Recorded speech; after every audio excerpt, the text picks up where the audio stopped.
அம்மா எவ்வளவு அழகா இருக்காங்க பாத்தீங்களா? திமிரா இருக்காங்களா? கம்பீரமா இருக்காங்களா? சரி, இன்னைக்கு காலையில பாட்டு நீங்க இன்னைக்கு கோயில போட்டாங்களே, இப்ப கவனிச்சிங்களா? கோயில பாடல் கவனிச்சிங்களா? கவனிச்சிங்களா இல்லையா? என்ன பாடல் இருந்துச்சு? தெலுங்கு. தெலுங்கு பாடல், தமிழ் பாடல் எல்லாம் இருந்துச்சு. எதை சார்ந்து படிச்சுச்சு அந்த பாடல் பூரா?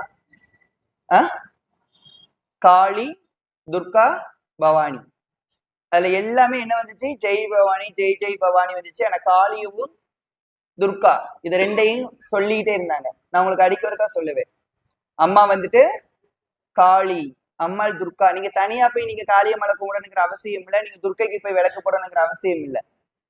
அவள்தான் துர்க்கையும் அவள் தான், காளியும் அவள் தான், பவானியும் அவள் தான். நீங்க ஆக்ரோஷமான ஒரு சக்தியை தான் நீங்க கும்பிடுறீங்க. தெலுங்கு பாடல்ல ஃபுல்லாவே போட்டிருப்பாங்க ஜெய் ஜெய் பவானி அப்படின்னு சொல்லிட்டு. இதை நீங்க முதல்ல இருந்து நீங்க கவனிச்சுட்டே வாங்க. பவானி அம்மாள் வந்து அவ்வளவு வந்து சக்தியோட இருப்பாங்க. ரெண்டாவது வந்துட்டு பாத்தீங்கன்னா, இன்னைக்கு காப்பு வந்துட்டு இன்னைக்கு நான் 2-3 பேத்துக்கு மட்டும் கேட்டிருக்கேன். ஏன் கேட்டிருக்கேன் அப்படின்னு சொன்னீங்கன்னா, எல்லாத்தையும் கெட்டத்தான் செய்யணும்.